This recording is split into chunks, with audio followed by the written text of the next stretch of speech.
இது மகிமை நேரம். நீதிபரராகிய இயேசு கிறிஸ்துவின் இனிதான நாமத்தினாலே உங்களுக்கு என் அன்பின் வாழ்த்துக்களை தெரிவித்துக் கொள்கிறேன். எச்சரிக்கையாக இருங்கள் அப்படிங்கிற தலைப்பில் நாம் தியானித்து கொண்டு வருகிறோம். கடந்த நாட்களில் கள்ள போதகர்களுக்கும் கள்ள போதனைகளுக்கும் கள்ள தீர்க்கதரிசிகளுக்கும் நாம் எச்சரிக்கையாக இருக்க வேண்டும் என்று தியானித்தோம். இன்றைய தினத்திலும் தியானத்திற்காக நாம் எடுத்துக்கொண்ட வேத பகுதி சங்கீதம் 2 அதிகாரம் 10வது வசனம். இப்போதும் ராஜாக்களே உணர்வடையுங்கள், பூமியின் நியாயாதிபதிகளே எச்சரிக்கையா இருங்கள்.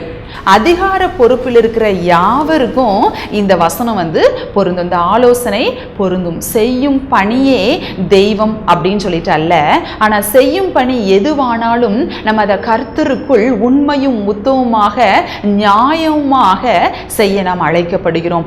மனிதனுக்கல்ல, நம்மை படைத்த ஆண்டவருக்கு நாம் பயந்து நம்ம பணிபுரிய வேண்டும். இதை குறித்து தான் நம்ம இன்றைய தினத்திலே தியானிக்க போகிறோம். அநேக அதிகாரிகள் ஒரு நியாயஸ்தானத்தில் இருக்க வேண்டிய சில மனுஷர்கள் என்ன பண்றாங்க, அவர்களுக்கு மேல் உள்ளவர்களுக்காக இல்லைன்னா அவங்க சில மனிதர்களை பிரியப்படுத்துவதற்காக, ஒரு கூட்ட ஜனங்களை பிரியப்படுத்துவதற்காக அந்த நியாயத்தை புரட்டி போடுகிறவர்களாக இருக்கிறார்கள். இப்படிப்பட்ட நியாயாதிபதிகளே நீங்க எச்சரிக்கையா இருக்க வேண்டும். பார்த்தீங்கன்னா இந்த பிலாத்துக்கு தெரியும், நல்லாவே தெரியும், ஆண்டவராகிய அந்த இயேசு கிறிஸ்து குற்றமற்றவர் அப்படின்னு சொல்லிட்டு இந்த பிலாத்துக்கு நல்லாவே தெரியும். சிலுவையில் அறையப்படுற அளவுக்கு அதுக்கு தகுந்த குற்றம் ஒன்றுமே இவர் செய்யலை அப்படின்னு சொல்லிட்டு இந்த பிலாத்துக்கு நல்லாவே தெரியும். ஆனாலும் அந்த ஆண்டவராய் இயேசு கிறிஸ்துவை அவர் விடுதலை செய்யலை. காரணம் என்ன அப்படின்னா, அந்த யூத ஜனங்களை பிரியப்படுத்தும் வண்ணமாக இயேசுவை சிலுவையில் அறைய இந்த பிலாத்து ஒப்பு கொடுத்தார். இன்றும் இந்த ஜனங்களோடு ஜனங்களாக அநேக பிலாத்துக்கள் இருக்கதான் செய்றாங்க. இந்த மனுஷனிடத்தில் எந்த ஒரு குற்றமும் இல்லைன்னு தெரிஞ்ச பிறகும் அந்த மனுஷனை இன்னொரு கூட்ட ஜனங்களை பாதுகாப்பதற்காக அல்லது இன்னொரு ஒரு மனுஷனை சந்தோஷப்படுத்துவதற்காக அப்பாவியாக இருக்கிற மக்களை தண்டிக்கிற மாதிரி சட்டம் ஏற்றுகிறவர்கள் இன்றும் அப்படிப்பட்ட பிலாத்துக்கள் இருக்கத்தான் செய்கிறார்கள். நம்ம ஆதாரத்துக்காக எடுத்துக்கொண்ட ஒரு வேத பகுதி என்ன அப்படின்னா, 1 ராஜாக்கள் 21 அதிகாரம். அந்த அதிகாரத்திலே நீங்க பார்த்தீங்க, ஸ்டார்டிங்ல இருந்து பார்த்தீங்க அப்படின்னா அதில் யாரை பற்றி குறிக்கப்பட்டிருக்கு அப்படின்னா, ஆகாப் அப்படின்ட்டு ஒரு ராஜா. சரி, அந்த ஆகாப்புடைய மனைவி பெயர் எசபேல். இப்போ அந்த ஆகாப்புக்கு ஒரு ஆசை என்ன அப்படின்னா, அந்த அரண்மனையை ஒட்டினாப்புல ஒரு திராட்சை தோட்டம் இருக்குது.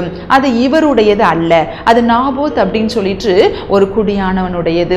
இப்போ இந்த திராட்சை தோட்டத்தின் மேல இந்த ராஜாவுக்கு ஒரு கண்ணு. அவருக்கு ஏகப்பட்ட சொத்து இருந்தாலும், எத்தனையோ நிலங்கள் இருந்த போதிலும் அந்த கொஞ்சோண்டு இருந்த அந்த திராட்சை தோட்டத்தின் மேல ஒரு கண்ணு. சரியா, எப்படியாவது இதை வாங்கிடணும் அப்படின்னு சொல்லிட்டு நாபோத்தை அழைத்து பேசுறாரு.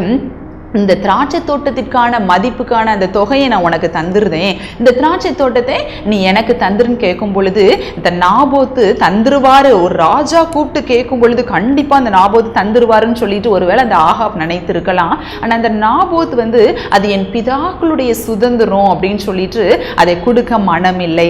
சரியா, அப்ப ராஜாவாக இருந்த போதிலும் இந்த நாபோத் ராஜாவிடம் தைரியமா சொல்றாரு, அது என் பிதாக்களுடைய சுதந்திரம், நான் அதை கொடுக்கணும்னு நான் ஆசைப்படலை அப்படின்னு சொல்லிட்டு அவர் போய்விட்டார். இப்போ இந்த ஆகாப்புக்கு ஒரே கவலை, நான் போய் கேட்டோம் அவர் எனக்கு தரலையே அப்படின்னு சொல்லிட்டு ஒரு கவலை. அந்த திராட்சை தோட்டம் தான் விரும்பினது தனக்கு கிடைக்கலையே அப்படின்னு சொல்லிட்டு ஒரு ஆதங்கம். சரியா, இதுவரை இருந்த தன் கணவனுடைய முகம் இப்போ வேறுபட்டு இருக்கிறதை கண்ட இந்த எசபேல் என்ன பண்றாங்க, அதற்கான காரணத்தை ஆகாப்பிடம் கேட்டு அறிந்து கொண்டு அந்த திராட்சை தோட்டத்தை நயவஞ்சகமாக இந்த நாபோத்தை கொன்று அந்த குற்றமே இல்லாத அந்த நாபோத்தை அப்ப வீணான பழி சுமத்தி அவனை கொன்று நயவஞ்சகமாக அந்த திராட்சை தோட்டத்தை பறித்து தன்னுடைய கணவரிடம் கொடுத்து விடுகிறார். பாருங்க எவ்வளவு பெரிதான குற்றம். என்ன அநியாயமான ஒரு நீதி செய்ய வேண்டிய இடத்துல இருக்கிற அந்த ராஜா தன்னுடைய குடி மக்களின் நலனில் வேண்டிய அந்த ராஜா என்ன பண்றாரு, அந்த நாபோத்தின் தோட்டத்தை அவரே நயவஞ்சகமாக அந்த இடத்துல பறித்து கொண்டார். இன்றும் அதிகார பொறுப்புல இருக்கிற அநேகர் இப்படிதான் பண்ணிட்டு இருக்கிறாங்க. ஆண்டவர் உங்களை பார்த்து தான் சொல்றாரு, நியாயாதிபதிகளே எச்சரிக்கையா இருங்கள். பாருங்க, இப்போ இந்த நாபோத்து இறந்து போயிட்டாரு. நாபோத்துக்கு யாருமே இல்லை, யாருமே வந்து கேட்க மாட்டாங்க.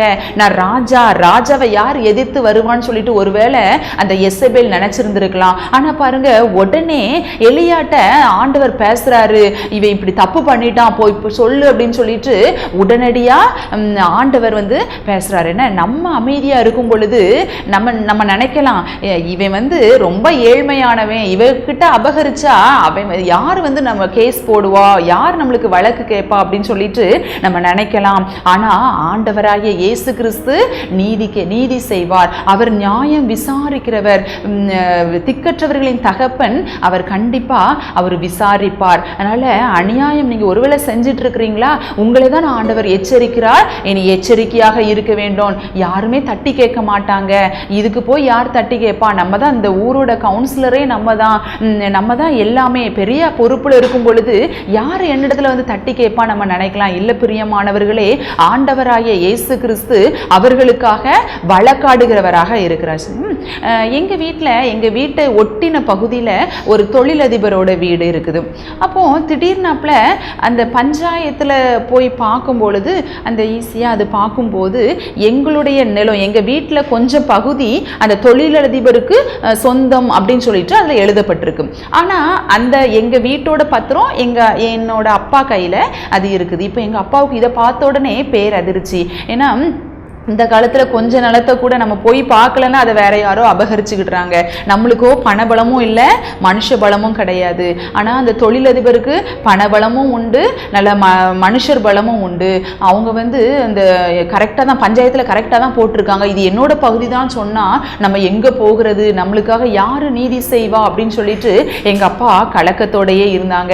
சரி, எத்தனை நாளைக்கு தான் இதை இப்படியே வச்சிட்டு இருக்கிறது, நம்ம போய் அந்த அவங்களோட நம்ம பேசலாம் அப்படின்னு சொல்லிட்டு எங்க பக்கத்து வீட்டில் இருந்த அந்த தொழிலதிபரோட எங்க அப்பா போய் கேட்டாங்களாம். இப்படி தைரியத்தை வரவழைச்சு கொண்டு ஆண்டோடைய கிருபையினால போய் கேட்டாங்களாம். பாருங்க, இப்படி மாத்தி எழுதியிருக்கிறாங்க தவறுதலா அப்படி சொன்ன உடனே அவர் ரொம்ப ஹம்பிளா, அப்படியான்னா தெரியாம எழுதிட்டாங்களா, ஓகே நீங்க எனக்கு வந்து நிறைய ஒர்க் இருக்கிறதுனால நீங்களே எல்லாமே பெர்ஃபெக்டா முடிச்சுட்டு வாங்க, நான் ஒரு சைன் மட்டும் போட்டு தாரேன்னு சொல்லிட்டு ரொம்ப ஜென்யூனான்னு சொன்னாங்களாம். பாருங்க, இந்த காலத்திலையும் இப்படி நியாயமா நடக்கிற மனுஷங்களும் இருக்குதான் செய்கிறாங்க.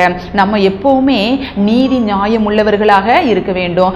அந்த தொழிலதிபர் ஒரு புற மதத்தை சேர்ந்தவங்க தான். ஆனால் ரொம்ப நீதியாகவும் நியாயமாகவும் நேர்மையாகவும் நடந்து கொண்டார்கள். அப்படி நம்ம நடக்கும் பொழுது கர்த்தருடைய ஆசீர்வாதம் எப்பொழுதும் நம்மேல் தங்கி இருக்கும். கிறிஸ்தவர்களாக நம்ம இருக்கும் பொழுது ஆண்டவர் ஒருபடி மேலேயே வந்து பார்ப்பார். நம்ம ரொம்ப பெர்ஃபெக்டா இருக்கணும். அதுவும் அதிகாரம் நம்ம கையில கொடுக்கப்பட்டிருக்கும் பொழுது நம்ம நீதி நேர்மையாக நம்ம நடக்க வேண்டும். நமக்கு கீழே உள்ளவங்களை நம்ம அநியாயமாய் நடத்தக்கூடாது.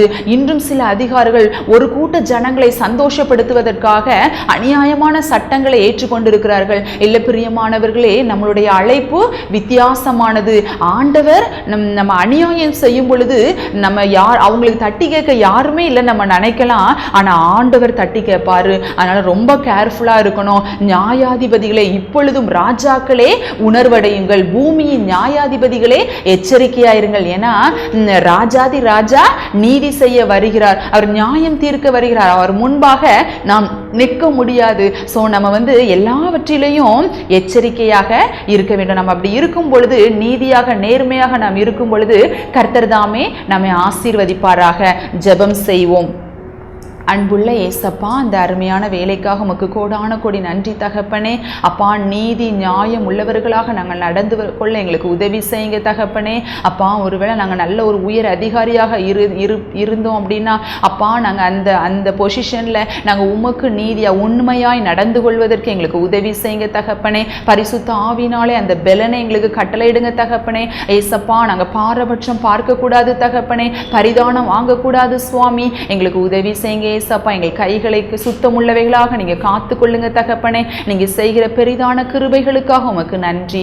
ஆமேன். இயேசுவின் மூலம் ஜெபிக்கிறோம் ஜீவனும் பரிசுத்தமுள்ள நல்ல பிதாவே. ஆமேன்.